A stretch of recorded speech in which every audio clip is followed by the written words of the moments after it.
y'all, welcome back to my channel. Wanted to get on here today and do a video I'm super excited about. Wanted to talk about the first products that YouTube ever made me buy. Just within the first couple of months of watching YouTube, not my channel, but when I started watching, what were the first things that I was influenced to buy and who influenced me to buy them. But before I get started, I'm doing this in collab with Dawn at Dawn's Life Over 40. We've done several collabs together. I love that girl. She is precious. She has great skincare, great makeup, get ready with me's, reviews.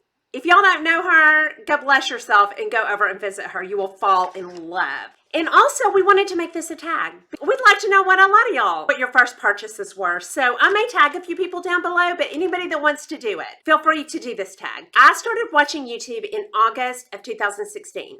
I went back and searched Amazon, Ulta, Sephora, Nordstrom. I will tell y'all, I did not even have Ulta and Sephora accounts in Nordstrom before I started watching YouTube. Like, I started watching in August and opened those in September.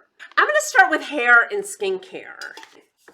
First, I bought the Moroccan Oil Root Boost. I saw this on Epi's Beads. Miss Tammy, and her hair is so beautiful. Now, I will tell y'all, I have never completely made friends with this. If I put it towards my roots, it flattens me out too much. I don't remember to put it on the rest of my hair. It does work. And I probably ought to use this more. I don't use this real often. This is that first can. It's a great product that I don't use very often. The Paul Mitchell Freeze and Shine. I don't remember whose channel I saw this on, but when I saw it, I was like, I used that in the 90s. Picked it back up. Holy grail. I use this all the time. The Sebastian Shaper Plus. I heard this on Epi's Beads, Miss Tammy. Love this. I love that it's an aerosol can. I love the hold of it. It's a nice firm hold, and I love the Sebastian Shaper Plus. Okay, next I picked up the AG Hair Care Dry Wax. I don't know whose channel I heard this on. This is the same can of it. I think it's supposed to make your hair like thicker, more body, and I don't use this. I think it probably would work. I'll keep y'all posted. I also at that time picked up the Sebastian Whipped Cream, and I didn't care for that. It was a mousse, and every time I used it, my hair just did bad, and I would have to rewash it, so I ended up cleaning that out. Next, I'm going to go on to skincare, and I should have started with this. This was the first thing YouTube ever made me buy, and I found this with Hot and Flashy, Mary Ellen, and Melissa 55, and went to my dermatologist in August and was like, do you know about Tretinoin? He was like, yeah. I said, would you write me a prescription for that? And he was like, heck yeah, I'll write you a prescription for that. And it kind of made me irritated because I was like, well, why haven't you told me about it? First purchase YouTube ever made me buy. And of course, I'm still obsessed with this. I picked up the Embryolisse. I think I heard about this on Wayne Goss, and I love this. I love it for after a chemical peel. It melts that skin off. I love it for cuticles, feet. I always keep one of these. I also picked up a Mad Hippie Peptide Serum. I heard about it on Hot and Flashy, and I'm sure it works great. The smell of it was real strong, if I'm remembering correctly, and I didn't finish it. So I didn't use that all. I also picked up some cleansing milks that I heard about on Epi's Beads. I picked up the Bioderma, the Aven, and one other one by La Roche-Posay, I think. They were all so nice and just felt really good, but I don't like anything I have to wipe off my face. I don't want to have to get a washcloth or a tissue. And they didn't get enough of my makeup off without something wiping, so I threw all those out. But cleansing milks are nice and nourishing, so I kind of wish I loved those. And those were the first skincare products that I had, shortly followed by Obashi. Obashi was a little later. Okay, moving on to makeup. I immediately started at the drugstore. In September of that year, I had tons of Maybelline concealer purchases because I was hearing about the Age Rewind, and I thought, okay, I love Maybelline concealers. I'm going to try them all.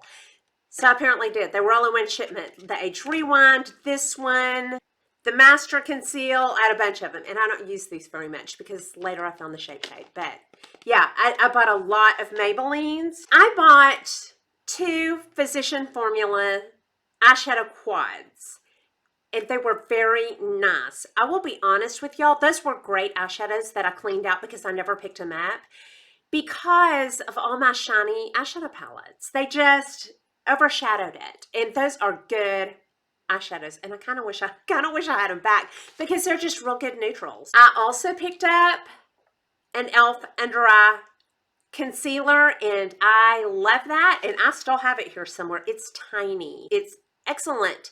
It brightens under the eyes so well. So if you need an under eye brightener, try the e.l.f. under eye. It's great. Okay, at that time, I also picked up a Naked Skin Concealer. I did not care for that. I remember being real disappointed in that. It did not cover it, and I think they say it's a good natural cover. Well, I don't like naturals. I cleaned that out real fast, probably before I ever even started my channel. I don't know that I've ever even mentioned it. So yeah, I threw that out real quick. Urban Decay waterline liners, and y'all, when I started watching, I was like, what's a waterline? What's tight lining? And I would go from video to video just hoping somebody would explain it, but I was like, all right, well, I'll get a waterline liner.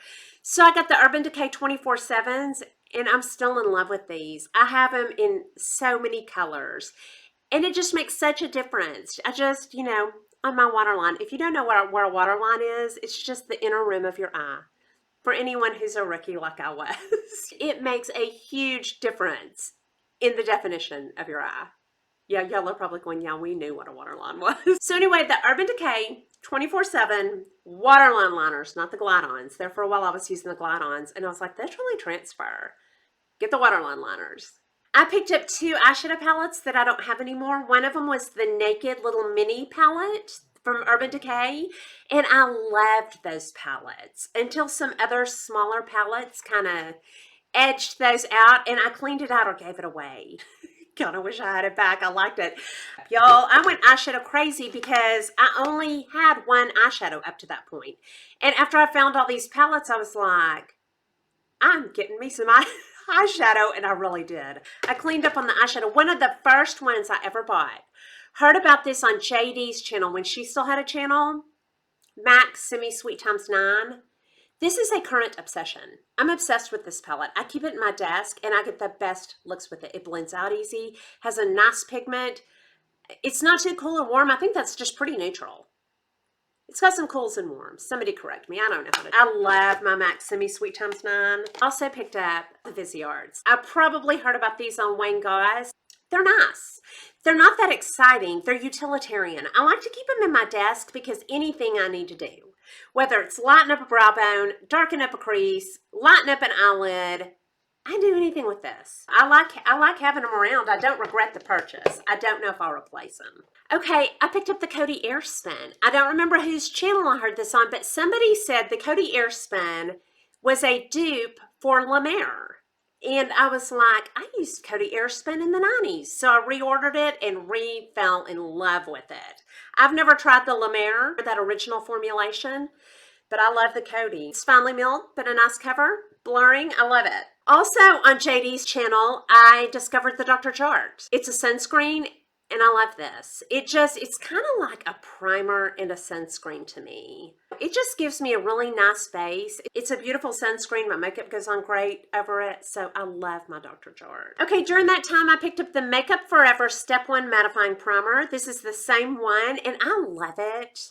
I just forget primers, but if you need a mattifying primer, this is a nice one. I really love this. I need to remember to use that this summer. I also at that time picked up the Legendary Lashes. Charlotte Tilbury, the mascara. Fell in love with it. The buildup on that is beautiful. It smudges horribly. I put voluminous over it. Yeah, I did everything I could to make that mascara not smear, and I just could not get it to not smear. Yeah, it smears bad. Okay, also on Wayne Goss's channel, the RCMA, the no color powder is still holy grail to me. I keep it in my desk. It's one of my favorite under eye powders. And today I used a little bit of it through the center of my face, and I loved it there too. I also picked up the MAC Pro Longwear. I don't know whose channel I saw this on. I know this is a classic. I use this every day and have really fallen in love with it. I put it on a baby beauty blender and just right here on the inside corners of my eyes. and I love it. I also, Melissa55 gave me the MAC Painterly Paint Pot, and I love this. Now, there for a while I thought, is that any different than concealer or anything else on the eyes like we used in the 80s? It kind of is. Now, I don't know why. It just makes a nice clean slate. So I put it on with a Real Techniques blending brush every day. I love that. Also discovered during that time the ShyBeam. This was probably my first high-end or high-ish end highlighter. Just dot it on, bounce it out with a beauty blender, done. Easy. And it's kind of subtle, so I need to get this back out and become more aware of it. I'm going to put this on my desk. Also during that time, the Natasha Denona Smoky Rose became my holy grail so fast. Pinky nude, just beautiful, and I love it.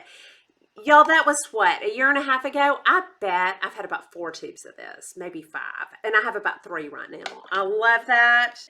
Those are all the things I bought in the first couple of months. So anyway, y'all go visit Dawn and see what her first products were. And I will also probably tag a few people down below, but anybody do this. I would love to hear what all of y'all's first products were. And if you don't make videos, put down below, comment what your first products were when you started watching YouTube. You may have to go back and look like I did. I hope you enjoyed this video. If you did, please like and subscribe. Leave comments and questions down below, and I'll talk to y'all soon. Y'all have a good day. Bye.